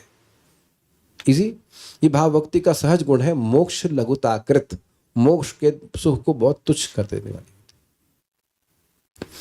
आगे देख लीजिए, स एव भक्ति योगाख्या आत्यंतिक उदारतः, स एव भक्ति योगाख्या आत्यंतिक उदाहृतः, नातिव्रज त्रिगुणम मद्भावायोपपद्यते, येनातिव्रज त्रिगुणं मद्भावायोपपद्यते। बोलिए, स एव भक्ति योगाख्य आत्यंतिक उदाहृतः, स एव भक्ति योगाख्या आत्यंतिक उदाहृतः, येनातिव्रज त्रिगुणं मद्भावायोपपद्यते। येनातिव्रज त्रिगुणम मद्भावायोपपद्यते। बड़ा सुंदर है। यह भक्ति योग ही परम पुरुषार्थ कहा गया है। क्या परम पुरुषार्थ कहा गया है? भक्ति योग, यानी कि ये भाव भक्ति की प्राप्ति करना, ये पुरुषार्थ है। एकदम क्लियर समझ लीजिए कि अगर आप कहो कि मैं साधना भक्ति कर रहा हूं तो Vaikuntha is not the goal. Goal क्या है? भक्ति, भाव भक्ति। भाव भक्ति के बाद अपने आप भक्ति होने लग जाती है। साध्य भाव भक्ति है, साध्य प्रेम भक्ति नहीं है, क्योंकि साध्य भाव भक्ति प्राप्त होने के बाद अब कुछ करना नहीं पड़ता, अपने आप भक्ति हो जाती है, प्रेम भक्ति को प्राप्त हो जाते हैं। Is it okay? क्लियर समझ लीजिएगा। आगे भी आगे साधना भक्ति का वर्णन एकदम स्पष्ट शब्दों में आएगा कि साध्य अपनी इंद्रियों से की जाती है साधना भक्ति, और उसका लक्ष्य भाव भक्ति है। समझना बहुत जरूरी है, और आप आज ही समझ सकते हो। ऐसा नहीं कि हृदय बहुत पवित्र होगा तब समझना, इतना समझ में आना चाहिए कि मैं भक्ति कर रहा हूं ताकि मेरे हृदय में भाव प्राप्त हो जाए। उसको बहुत इजी वे में समझ लीजिए। सभी के हृदय में भक्ति है, ठीक, वह कचरों से ढकी हुई है। तो लक्ष्य क्या है? हृदय को पवित्र करना। तो हृदय पवित्र होगा तो भक्ति अपने आप प्रकट हो जाएगी। ऐसा नहीं कि भक्ति वहीं बाहर से आएगी। नित्य सिद्ध कृष्ण प्रेम साध्य को बुनोय, श्रवण आदि शुद्ध चित्त कौरिबे उदय। बिल्कुल स्पष्ट समझ में आ रहा है ना? ऐसा नहीं कि आपकी भक्ति कहीं बाहर से आएगी, श्रवण कीर्तन करने से भक्ति अपने आप प्रकट हो जाएगी। आप कहेंगे श्रवण कीर्तन तुम बाहर से कर रहे हैं और भक्ति अंदर से उदित हो रही, ये क्या फंडा है? तो देखिए, एक बीज में पानी कहाँ से देते हैं आप? बाहर से देते हैं, लेकिन बीज के अंदर ही पूरा पेड़ है कि नहीं? पानी नहीं देंगे, धूप बाहर से नहीं आएगी तो वो प्रस्फुटित नहीं होगा। It's very simple, is it not? भक्ति लता बीज। तो ये जो बीज है इस हरे कृष्ण मंत्र के द्वारा और श्रवण कीर्तन के द्वारा होगा। आपको मैं ये लिख के दे रहा हूं क्योंकि अनुभव गम्य बात है। हमको ज्यादा अनुभव नहीं है, लेकिन हम एक चीज अनुभव कर रहे हैं कि शास्त्र को बार बार सुनने से, बोलने से, जब मैं सेवा कर रहा होता हूं तो मुझे वो शास्त्र की बात याद रहती है और एक सहज श्रद्धा टिकी रहती है कि हम शालिग्राम की, फॉर एग्जाम्पल मैं आज शालिग्राम जी की सेवा कर रहा हूं तो मुझे याद रहता है कि शालिग्राम की सेवा का क्या लाभ है। I am able to explain this. Like लोगों की होती है श्रद्धा होती है कि ये काम करना है, ये बहुत इंपॉर्टेंट है। ऐसी श्रद्धा आपके मन में बिल्कुल बैठ जाती है। ऐसा नहीं डाउट रहता है, नहीं, बैठ जाती है कि भाई ये तो इंपॉर्टेंट है, जब करना तो इंपॉर्टेंट है। अब मैं इंपॉर्टेंट नहीं, मतलब बहुत इंपॉर्टेंट है मेरे लिए। शुरुआत में जब भक्त का हृदय शुद्ध नहीं होता है तो वैसी श्रद्धा स्थिर नहीं होती है, लेकिन जब करते जाएं और कथा सुनते जाएं तो आपकी श्रद्धा बड़ी फिक्स सी हो जाती है इसमें कि नहीं, ये करना है, इसको करना है और करना ही है। बाकी चीजें इंपॉर्टेंट नहीं है, ये चीज इंपॉर्टेंट है और ये करना ही है। मैं क्यों बोलने लग गया था इस बात? हाँ, मैं ये सब बोल रहा हूँ कि ऐसा नहीं कि सब थ्योरी में है कि कुछ होगा नहीं, आप भक्ति करते जाइए, पूरे रिजल्ट मिलते जाएंगे and then you see that transformation of heart is happening. मैं खाली ये बोल रहा था कि जब हम बाहर से श्रवण कीर्तन करते हैं तो अंदर से जो श्रद्धा है वो श्रद्धा का विकास ही होता जाएगा कि नहीं जाएगा? जितनी श्रद्धा बढ़ती चली जाएगी वैसे आप फिक्स होते जाएंगे। तो मैं ये कहना चाह रहा था कि हृदय को शुद्ध करने की इंटेंशन तो समझ में आती है ना। मान लो ये न समझ में आ रहा हो कि भाव भक्ति को लक्षित कैसे करेंगे, इतना तो समझ में आ रहा है कि अगर मैं अपने हृदय को शुद्ध करूंगा तो भक्ति मेरे जो हृदय में है वो प्रकट हो जाएगी। अच्छा, ये भी ना समझ में आ रहा हो तो आप वेद बात नहीं, आपने चने अंकुरित करना आता है आपको? तो चने को आप भिगोती हैं, पानी में डालती, तो क्या उद्देश्य होता है उसका? कि इससे हम कुछ समय के बाद वो अंकुर आ जाएगा। Is is very clear, is it not? तो हम ये श्रवण कीर्तन क्यों कर रहे हैं, ये बिल्कुल क्लियर होना चाहिए। एक व्यक्ति हमको बोले डंडा मारेगा तो भक्ति करेंगे। हमने कहा आज तक कभी आपको जप करने के लिए कोई डंडा मारा है? लाइक फिजिकली कोई बीट किया, पिटाई किया है जप करने के लिए? आप शास्त्र सुने हो और उससे इंस्पिरेशन मिलती है जप करने की। आप में से किसी की पिटाई हुई है जप करने के लिए कि जब नहीं कर रहा हो तो पीटा जाए? I mean this would be very disgusting. नहीं, कोई मारे आपको जब कर, ऐसा तो ना होता है, ऐसा तो ना होता है। शास्त्र श्रवण करते हैं तो प्रोत्साहन मिलता है। और अब देखना, मेरा तो जब भक्ति समय सिंधु पढ़ा रहा हूँ तो मन करता है यही पढ़ाता रहूँ। इतने सुंदर सुंदर श्लोक हैं भगवान की भक्ति करने के बारे में कि बड़ा प्रेरणा मिलती जब करने के लिए, जब करने के लिए, भगवान को प्रणाम करने के लिए, जो भी भगवान की सेवा करने के लिए। डंडा मारने की क्या जरूरत है? किसी को डंडा मार के तो ना प्रेम कराया जाएगा। और शास्त्र सुनते नहीं हो तो फिर माला नहीं होगी। तो मैं खाली इतनी बात बोल रहा हूं कि I must purify my heart. ये तो इंटेंशन क्लियर हो रही है कि नहीं हो रही, बताइए? मुझे अपने हृदय को शुद्ध करना है। हृदय शुद्ध करने का सबसे प्रबल तरीका श्रवण कीर्तन। और क्यों शुद्ध करना है? भाव भक्ति प्रकट हो जाएगी। तो अब आप इस तरह से बिल्कुल सिंपल वे में ट्रांसलेट कर सकते हो कि मैं भाव भक्ति को अपनी भक्ति के द्वारा कैसे लक्षित कर सकता हूं। तो अब इस पे और विचार कर लीजिएगा कि दिन में हम जो कार्य कर रहे हैं व्यवहारिक भी, उसका हमारे हृदय के शुद्धिकरण से कितना संबंध है। आप विचार करके अपने अपने विवेक से इसका उपयोग करना है। मैं नहीं डिटेल में बताना चाहता हूं कि क्या करना चाहिए नहीं करना चाहिए, लेकिन जो कार्य आपके हृदय को शुद्ध कर रहे हैं उनको करना, उसमें इन्वेस्ट करना अच्छा है। बाकी तो टाइम वेस्ट है। ओके। स एवा वह निर्गुण भक्ति ही आत्यंतिक भक्ति योगाख्या, आत्यंतिक भक्ति योग उदाहरता कहा गया है। मतलब लास्ट लिमिट भक्ति योग। आत्यंतिक का मतलब उसके बाद कोई अंत है नहीं, लास्ट है। ये ना जिसके द्वारा मेरा भक्त त्रिगुणम अतिवृज्य, तीनों गुणों को पार करके मदभावाय उपपद्यते, मेरे भाव को अर्थात मेरे प्रेम को प्राप्त हो जाता है। तो आप सुन चुके हैं कई बार कि भाव भक्ति के स्तर पर ही व्यक्ति तीनों गुणों के परे हो जाता है। स एव भक्ति योग्याख्याम, उसी को भक्ति योग के रूप में सुना जाता है। आत्यंतिक उदाहरता, उसको आत्यंतिक भक्ति योग के रूप में जाना जाता है, कहा जाता है। ये ना जिस भक्ति के द्वारा त्रिगुणम अतिवृज्य, तीनों गुणों को पार करके मद भावाय उपपद्यते, भक्त मेरे भाव को प्राप्त करता है। मेरे भाव को मतलब मेरे प्रति जो स्थायी भाव में से कोई भाव है, साख्य दास्य वात्सल्य आदि, उसको प्राप्त करता है। तो एक बात और समझ लेनी चाहिए कि जब आप उस स्तर पर है नहीं तो वहां की सुविधा क्यों एक्सपेक्ट करते हो? आप सिविल इंजीनियर मान लीजिए, आप इंजीनियर हैं, is it not assistant engineer है? तो असिस्टेंट इंजीनियर अगर आप हैं तो असिस्टेंट इंजीनियर होने के नाते क्या आप सुपरिटेंडेंट इंजीनियर की सुविधा एक्सपेक्ट कर सकते हो? कभी की है आपने? नहीं करी। हम इस लेवल पे हैं तो इस लेवल की सुविधा मिलेगी। अच्छा, अगर आपको आपसे निम्न व्यक्ति का मतलब सुविधा दी जाए तब भी आपको ऑब्जेक्शन होगा, लेकिन ऐसा नहीं देती है। आप अगर असिस्टेंट इंजीनियर हैं तो आपको उस हिसाब से सैलरी मिलती है, अग्रीड है ही नहीं तो नहीं मिलेगी, उसको स्वीकार कर लेता है कि नहीं। तो अगर आप इस समय, आप और मैं अनर्थ निवृत्ति के स्टेज पे हैं, तो आप ये क्यों मान रहे हो कि आपको भाव भक्ति के स्टेज मतलब चीजें मिल जाएंगी? ये एकदम मूर्खता होगी कि नहीं? कोई व्यक्ति, अच्छा दूसरे व्यक्ति से भी विचार कीजिए। कोई मान लीजिए अभी भक्ति में आया, श्रद्धा के लेवल पे है, एकदम नया, उससे आप उम्मीद करो कि वो निष्ठा की बात कार्य करेगा, कैसे हो जाएगा भाई? नहीं होता वो। ये बहुत बड़ी गलती है जो भक्त अपने संग भी करते हैं और अन्यों के संग भी करते हैं। भाई कोई व्यक्ति नया है, अब उसकी क्या 16 माला पे दृढ़ता हो जाएगी? नहीं, ये गलती मैंने खुद करी और मैं नहीं करना चाहता इसको। कोई नया व्यक्ति, उसकी श्रद्धा ही नहीं है भाई, उतना 2 माला 4 माला कर ले, बहुत है, खत्म हो गई कहानी। मैं कल जो सीखा ना भक्ति से सुना था आगे श्लोकों से, भाई वो कोई व्यक्ति कभी कभी भगवान का नाम उच्चारण कर ले तब भी वह नरक नहीं जा सकता। तो कुछ लोग के लिए तो यही बहुत है ना कि वो 2 माला 4 माला रोज कर ले, 1 माला भी रोज कर ले। You appreciate that is going to his credit. कुछ लोग हैं भाई, उनकी श्रद्धा बड़ी जोरदार है, वो सुनना शुरू करेंगे, सुनते जाएंगे और कथा करते जाएंगे, सॉरी कथा सुनते जाएंगे, जप करते जाएंगे। लेकिन 0 से तो अच्छा ही है ना कुछ। आप किसी को पुश नहीं कर सकते, ना ही किसी की इस मामले में बरसना कर सकते। मैं समझा पा रहा हूं ये बात? तो जो व्यक्ति जिस स्तर पर होगा, ये भाव भक्ति का वर्णन है हमको ललचाने के लिए कि देखो भाव भक्ति के स्तर पर पहुंच जाओगे तो गुणों के पार चले जाओगे। और ये बहुत मजेदार बात इसलिए है कि जब तक भाव भक्ति के स्तर पर नहीं है, गुण परेशान करेंगे। हाँ, ये बात सत्य है कि निष्ठा के स्तर पर कम परेशान करेंगे, क्योंकि 75% हृदय पवित्र हो गया है, लेकिन तब तक परेशानी आएगी। And you just see it कि हाँ भाई, मैं अब बादलों के नीचे हूं तो कभी कभी बारिश में भीगना भी पड़ेगा। मेरी भाषा समझ में आ रही होगी। आप देख रहे हैं भक्ति फर्स्ट क्लास चल रही, एकदम से रजोगुण आ जाता है।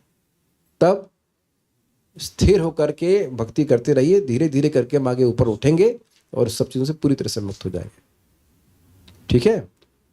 दुर्गम संगमनी, आत्यंतिक शब्द का अभिप्राय है परम पुरुषार्थ, मतलब इससे बड़ा पुरुषार्थ कुछ नहीं। आखिरी श्लोक, साल हाँ, ये श्रील रूप गोस्वामी जी कह रहे हैं, ये कुछ बात कह रहे हैं, ये भागवतम का नहीं है, उनका तरह लिखे श्लोक है। सालोक्येत्यादि पद्यस्थ भक्तोत्कर्ष निरूपणम, सालोक्येत्यादिपत्यस्थ भक्तोत्कर्ष निरूपणम्, भक्तेर्विशुद्धता व्यक्त्या लक्षणे पर्यवस्यति, भक्तिर्विशुद्धता व्यक्ता लक्षणे पर्यवस्यति। बहुत अच्छा है। सालोक इत्यादि पद में स्थित, सॉरी पद्म नहीं, पद्य स्थित भक्त का उत्कर्ष निरूपण भक्ति की विशुद्धता व्यक्त करने के कारण भक्ति के लक्षण में परिवेशित हुआ है।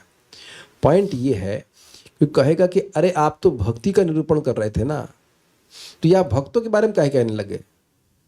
तो कह रहे हैं कि देखिए, वह जो भक्त हैं, जो सालोक सारष्टी आदि भी नहीं चाहते, काहे नहीं चाहते, क्योंकि उनके हृदय में भक्ति है, इसलिए नहीं चाहते। भक्ति के द्वारा वे भगवान के स्वरूप से निकलने वाले सुख का अनुभव करते हैं, इसलिए वह नहीं चाहते। तो यद्यपि भक्त का वर्णन कर रहे हैं कि भक्त जो शुद्ध भक्त हैं वह सालोक आदि नहीं चाहते हैं, लेकिन इससे शुद्ध भक्ति का ही उत्तमत्व स्थापित हो रहा है। कुछ समझ में आ गया बात? समझ में आया कि नहीं आया?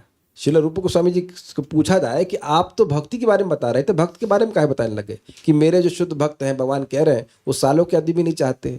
तो कह रहे हैं ये है कि भाई काहे नहीं चाहते हैं, इसलिए नहीं चाहते हैं क्योंकि उनके हृदय में शुद्ध भक्ति है। तो शुद्ध भक्ति की वजह से वे नहीं चाहते हैं। तो शुद्ध भक्तों का गुण का वर्णन करके शुद्ध भक्ति का ही निरूपण किया गया। समझ में आ गया? हम थोड़ा तेज जा रहे हैं क्या? उम्मीद है कि समझ में आ रहा होगा। पढ़ लीजिएगा दोबारा से तो समझ में आ जाएगी ये बात। सालोक इत्यादि, सालोक इत्यादि, मतलब सालोक सार्ष्टी, सामीप्य, सारूप्य और उसके बाद सायुज्य भी। पद्यस्थ, पद्य स्थित, जो श्लोक आपने भी सुना था उसमें स्थित भक्तोत्कर्ष निरूपण, भक्त का उत्कर्ष निरूपण, भक्तेर विशुद्धता व्यक्त्या, भक्ति की विशुद्धता व्यक्त करने के कारण लक्षणे पर्यवसति, भक्ति के लक्षण में परिवर्तित हुआ है। मतलब भक्त की बात कहने के द्वारा भक्ति की शुद्धता का वर्णन हुआ है। उम्मीद है कि बात समझ में आ गई होगी। भक्ति सार प्रदर्शनी, ये श्रीला विश्वनाथ चक्रवर्ती ठाकुर जी ने लिखी है। सालोक इत्यादि से आरंभ होने वाले श्लोक में भक्तों की उत्कृष्टता का जो वर्णन है उसे भक्ति को सूचित करने के लिए कैसे प्रयोग किया जा सकता है? तो कहते हैं वह श्लोक अन्य दो, नहीं उसके आगे कहते हैं वह श्लोक अन्य दो श्लोकों 13 और 15 के बीच में स्थित है। 1.1.13 और 1.1.15, मतलब भागवतम में इसी क्रम में बताया गया है और उसे हटाया नहीं जा सकता। आप ऐसा नहीं कह सकते कि वे भक्ति का ही वर्णन कर रहे हैं, भक्त का नहीं कर रहे हैं। भक्त कर रहे हैं, भक्ति का नहीं कर रहे हैं। 1.1.13 में भक्ति का वर्णन किया गया, 1.1.15 में भक्ति का वर्णन किया, बीच में भक्त का वर्णन कर दिया। तो भक्त का वर्णन क्यों कर रहे हैं? भक्ति का करना चाहिए ना। तो कह रहे हैं ये श्लोक तो बीच का है, इसका गायब तो कर नहीं सकते हो, क्योंकि यह श्लोक भक्तों की महिमा का वर्णन करता है, इसलिए वह इस विषय यानी भक्ति के लिए उपयुक्त नहीं माना जाता। ये ऑब्जेक्शन है। इस आपत्ति का उत्तर श्लोक 16 देता है, क्योंकि उस भक्त में निष्काम शुद्ध भक्ति विद्यमान है, इसलिए वह भक्त सालोक आदि फलों को स्वीकार नहीं करता। क्लियर? क्योंकि भक्ति के द्वारा उसको इतना असीमित सुख मिल रहा है कि उसको अब वैकुंठ जाने के बारे में कोई चिंता नहीं है। अतः उस श्लोक में भक्त की जो महिमा कही गई है वह वास्तव में भक्ति का ही वर्णन है, क्योंकि वही भक्त उस शुद्ध भक्ति की निर्मलता को प्रकट करता है इस तरह से कि उसके हृदय में कोई इच्छा नहीं है किसी भी लोक में जाने की। कुछ कहना चाहते हैं, बोलिए। हरे कृष्ण प्रभु जी। प्रभु जी, जैसे अभी करंट जो स्टेज भक्ति में उसमें इच्छा है कि त्रिताप से निकल जाए, यस, और फिर जब बाद में जब निकल जाए तो फिर ये इच्छा नहीं हो सकता है क्या? देखिए, आप कभी खेती किए हैं? तो कली ना भी क्यों समझते हैं आप इस बात को कि खेती व्यक्ति को किस लिए करनी चाहिए। मान लीजिए कि गेहूं की खेती कर रहा है, तो गेहूं प्राप्त करने के लिए खेती करता है कि उसके भूसा प्राप्त करने के लिए करता है। स्वाभाविक सी बात है कि कोई भी बुद्धिमान व्यक्ति गेहूं प्राप्त करने के लिए करता है और भूसा तो साइड में मिल जाता है। तो आपने श्रीमद् भागवतम के 1.1.2 में क्या सुना था? शिवदम तापत्रयोन उन्मूलनम, ये सुना है ना आपने कि भागवतम को सुनने की इच्छा, सुनने से व्यक्ति शिवदम, उसको मंगलमयता प्राप्त होती। तो वहां शिवदम का मतलब ये शिव प्रदान करने वाला, अर्थात मंगलमयता प्रदान करने वाला है। तो वहां स्पष्ट चक्रवर्ती बात कहते हैं, भगवान का प्रेम से भरा हुआ पार्षद बनकर वह भगवान के पास चला जाएगा, भक्ति प्राप्त करके भगवान के पास जाएगा, शिवदम। और तापत्रय उन्मूलनम, 3 तापों का उन्मूलन हो जाएगा, ये लिखा था। उसमें स्पष्ट लिखा है कि तीनों तापों का उन्मूलन ये गौण फल है भक्ति का, ये अपने आप मिलता है, इसको लक्ष्य नहीं किया जाता है। और इसीलिए 1.2.6 आ जाता है, सवय पुंसाम परो धर्मो ये तो भक्ति रधोक्षजे अहेतु की अप्रतिहता ये नात्मा सुप्रसिद्धि। वही धर्म वास्तविक रूप से परधर्म है जिसके द्वारा व्यक्ति की भगवान में अहेतु की भक्ति उत्पन्न हो। और इसको चक्रवर्ती पाद बिल्कुल स्पष्ट कहें, भक्ति जिसका उद्देश्य भक्ति है वही अहेतु की भक्ति कहलाती है।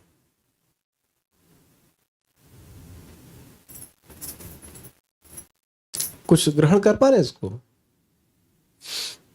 मैं वही एग्जाम्पल आपको दिया ना कि आप यहाँ आज क्लास, आप मान लीजिए चलिए अभी क्लास समाप्त हो जाएगी, तब अब यहाँ क्यों नहीं बैठे रहेंगे? एसी तो चलता रहेगा ना।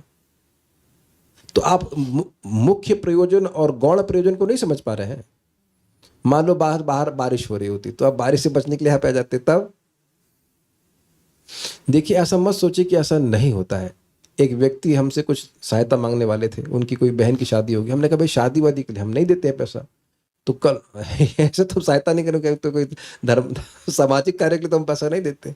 तो कल बोल रहे थे, मैसेज मतलब कॉल किए, प्रभु एकदम कभी कॉल नहीं करते, और कॉल किए, प्रभु जी वो आपको अपनी बहन की शादी का कार्ड देने आना है। तो मैंने कहा कि मैं बीमार हूँ प्रभु जी, मैं नहीं मिलना चाहता। फिर मैंने दूसरे वक्त को बोल दिया कि आप बोल दीजिए कि हम ऐसा, हमारे पास इतना पैसा नहीं है कि हम अपना बस घर चला पा रहे हैं या भगवान का सेवा हो पा रही, यही बहुत है। सुना कि हम धन्ना सेठ है, कुछ ऐसा करके हम देते बैठे। तो उस वक्त मुझे बहुत गुस्सा आया था, ऑल्दो मैं गुस्से का संवरण करके उनको इतना बोल दिया कि मैं बीमार हूँ भी, मैं बात नहीं कर सकता, कि आप ऐसे कभी क्लास में नहीं आते, कभी अब बातचीत नहीं करते, और आप सोचते कि मैं इतना मूर्ख हूँ कि मुझे नहीं पता कि आप शादी का कार्ड देने के लिए अकस्मात क्यों आना चाहते हैं। आप बाह्य रूप से देखिए क्या मतलब है, हम आपको शादी का कार्ड देना चाहते हैं, ये मुख्य प्रयोजन लग रहा है ना, ये मुख्य प्रयोजन है। मुख्य प्रयोजन है कि आपसे डोनेशन लेना है। फोन पे तो बात काट देता है ना व्यक्ति। आप समझ में आए कितना खराब लग रहा है?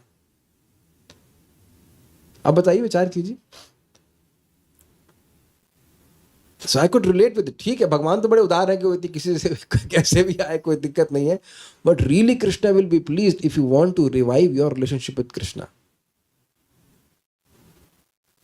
अब देखिए एक भक्त हैं जो अभी प्रीचिंग भी करते हैं, उनका लैपटॉप था, वो महंगा लैपटॉप था।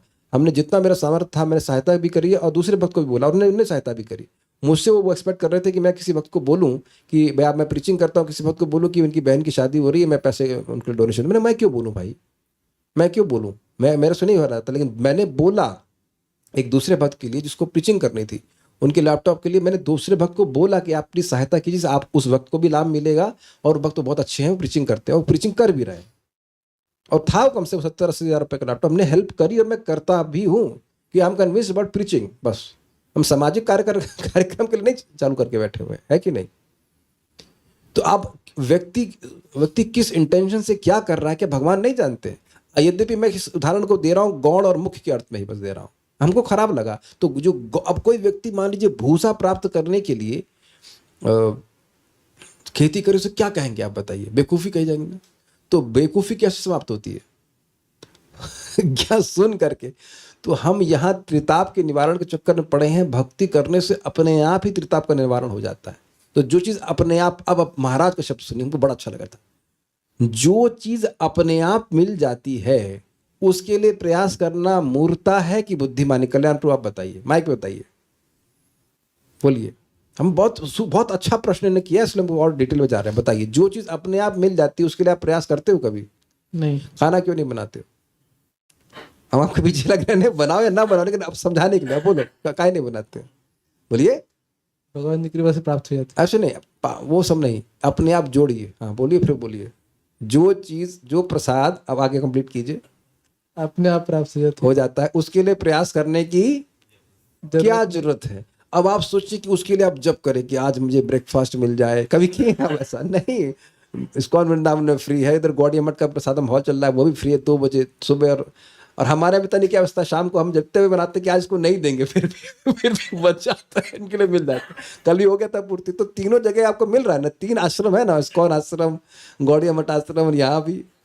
तो आप बताइए काहे बनाएंगे आप? अब उसके लिए आप भगवान से प्रार्थना करते हैं कभी, भगवान हमको खाना दे दीजिए? तो भगवान कहेंगे काहे मांग रहे हो यार?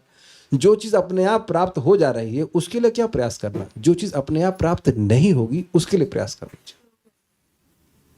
तस्यैव हेतु प्रयते को विधा। तो भगवान की बड़ा सुंदर बात बोलते, कहते हैं कि मुक्ति का स्टेशन भक्ति के स्टेशन के बहुत पीछे चला जाता है। जैसे आप लोग ग्वालियर से इधर आए ना मथुरा, तो बहुत सारे स्टेशन बीच छूट गए कि नहीं छूट गए? इसमें कम से कम 2-4 तो छूटे होंगे, अधिक छूट गए। भरतपुर शायद पड़ा हो, नहीं संभव। तो उसका कौन चिंता करता है? आप मथुरा आने का प्रयास कर रहे हैं तो जो बाकी स्टेशन तो छूट ही जाएंगे ना अपने आप। आप एक श्लोक जानते हैं, इहा यस्य वाला श्लोक कोट कीजिए और बताइए मतलब क्या है। इहा यस्य हरिदस्य कर्मणा मनसा गिरा निखिला सु अपि अवस्था सु जीवन मुक्त स उच्यते। क्या अर्थ है जरा बताइए? जो हरि की भक्ति में लगे हुए हैं। रॉन्ग। इहा यस्य, यस जिसकी, ये सब इसमें आएगा भक्ति रसायन सिंधु में। इहा अर्थात स्पृहा, यस जिसकी स्पृहा, इहा यस हरेर दास्य, भगवान हरि के दासत्व में स्पृहा है। कैसे? मन से, वचन से, कर्म से। कि मैं स्पृहा मतलब मैं सेवा करूंगा, करा नहीं है, मन से, वचन से, कर्म से कैसे भी उसने स्पृहा करी है कि वह कृष्ण की सेवा करेगा।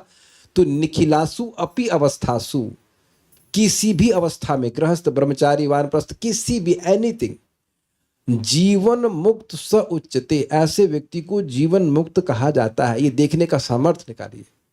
तो जब स्पृहा से ही मुक्ति मिल जा रही है तो अब अलग से मुक्ति मांगने की क्या इच्छा है? करें बताइए। जो यहां पे क्लास सुनने के लिए आना चाहता है, मैं कभी इसको मना करता हूं?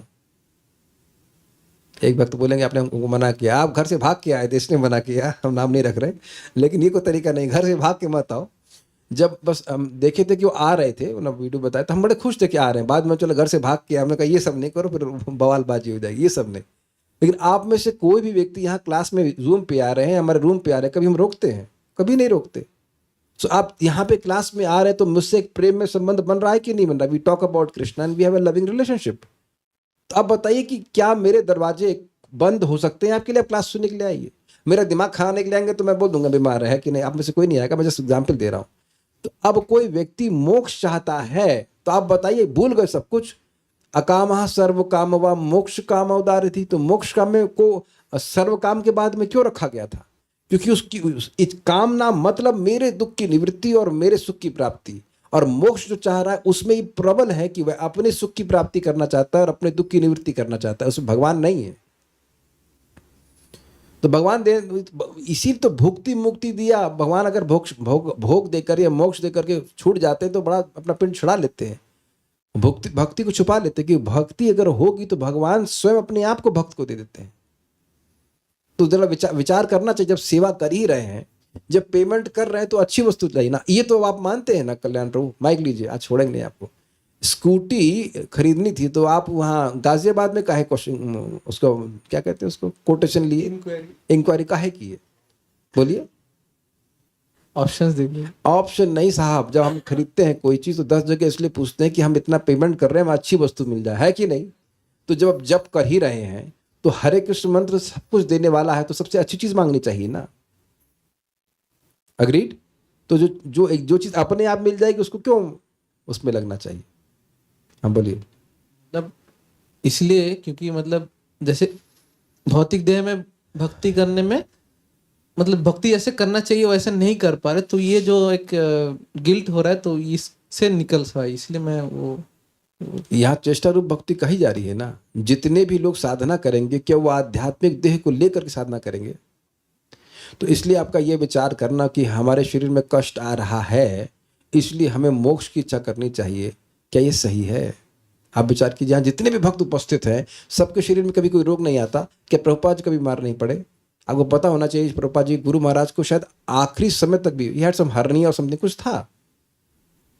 एक प्रैक्टिकल एग्जाम्पल सोचिए, वसुदेव नाम के ब्राह्मण थे, उनके शरीर में कोढ़ भी हो गया था और कीड़े पड़े हुए थे और वो इतने एडवांस्ड हो गए थे चेतना में, इतना देह के परे हो गए थे, वो इतना हरिनाम में इतने सुख में अनुभव कर रहे थे कि कीड़ा गिर जाता तो फिर शरीर पर रख लेते। हम हमारा स्टेज नहीं है, लेकिन ये दिखा रहा है कि भक्ति किसी भी अवस्था में की जा सकती है। तो ठीक है, हमारा जब भगवान ने हम लोग इस देह में है तो ठीक है, लेकिन भगवान की भक्ति करके भक्ति प्राप्त करना चाहिए ना। इस देह की धारणा भी अपने आप समाप्त हो जाएगी। आपको स्कूटर की तो प्रॉब्लम नहीं होती है ना, तो प्रॉब्लम का देह नहीं है, प्रॉब्लम है अहंकार। हम सभी का है। तो अहंकार धीरे धीरे करके, अविद्या धीरे धीरे करके डिजॉल्व होती है भक्ति करके। तो भक्ति मांगनी चाहिए सबसे। देखिए एक बात समझ लीजिए, एक श्लोक और सुना होगा आपने, वासुदेवे भगवती भक्ति योगः प्रयोजितः जनेति आशु वैराग्यम ज्ञानम चेदहेतुकम। भगवान वासुदेव की भक्ति में जो प्रयोजित होता है उसमें बहुत जल्दी भक्ति, वैराग्य और ज्ञान उत्पन्न होता है। वहां स्पष्ट एक अर्थ लेते हैं कि जिस भक्ति का प्रयोजन भक्ति है उससे सबसे जल्दी वैराग्य उत्पन्न होता है। और ये आपने सुना था, निष्काम भक्ति इसमें होती है उसमें सब सारे गुण आ जाते हैं, यानी कि निष्काम भक्ति पहले होती है, गुण बाद में आते हैं। कैच किया आपने? यस्यास्ति भक्तिर् भगवती अकिंचना सर्वैर गुणस्तत्र समासते सुरा। और यही अभी आप लोग, मन तो कर रहा कल ही आज शाम को पढ़ा दूं कि एक साधना भक्ति का गुण है क्लेशग्नि। अविद्या पाप और सब अविद्या की वजह से परेशानी हो रही है ना, तो अविद्या को भी नाश करने वाली है। तो भक्ति करिए, भक्ति करते हुए भक्ति की इच्छा रखिए कि हमें भगवान के नाम में रुचि प्राप्त हो, भगवान के भागवत पे रुचि प्राप्त हो, यही प्रार्थना करना चाहिए। वो जब उसमें रुचि मिल जाएगी, उसमें टेस्ट मिल जाएगा, तो अपने आप जगत का दुख नहीं निवृत्त हो जाएगा। मैं बार बार इस बात को रिपीट कर रहा हूँ, वेरी इंटरेस्टिंग पॉइंट, कि जो चीज अपने आप मिल जाती है उसके लिए कोई व्यक्ति कभी प्रयास नहीं करता है। नहीं तो भक्त लोग बार बार क्यों बोल रहे हैं कि मम जन मनीश्वर भवतात भक्ति रहे तो की तो ही। और क्या ऐसे भक्त को भगवान के जगत में छोड़ देंगे? तो स्वाभाविक सी बात है, जो भगवान का प्रेमी हो तो सबसे पहले चला जाएगा। भगवान नहीं चाहते कि हम जगत में पड़े रहें, लेकिन भक्त की भावना क्या है? भगवान की भक्ति चाहता है। भगवान तो फिर अगर भक्ति मिल गई तो भगवान तो अपने आप प्राप्त हो जाएंगे। ठीक है, यहाँ कोई प्रश्न नहीं है, कुछ समझ में आ गया होगा मुझे लगता है। अब इसके बाद मैंने आप क्लास नहीं, खाली आपको मैं एक अगली क्लास के लिए हिंट दे रहा हूँ कि भक्ति के, शुद्ध भक्ति के 6 लक्षण हैं। साधना भक्ति, भाव भक्ति और प्रेम भक्ति के, तो उसका वर्णन किया जाएगा और काफी लंबा टॉपिक चलेगा और बहुत इंटरेस्टिंग है। देखता हूँ मूड बनेगा तो शाम को दे दूंगा, और नहीं तो कल सुबह पढ़ाऊंगा। Thank you so much. Shri Shri भक्ति स्वामी सिंधु की जय, श्रील प्रभुपाद की जय, निताय गौर प्रेमानंदे।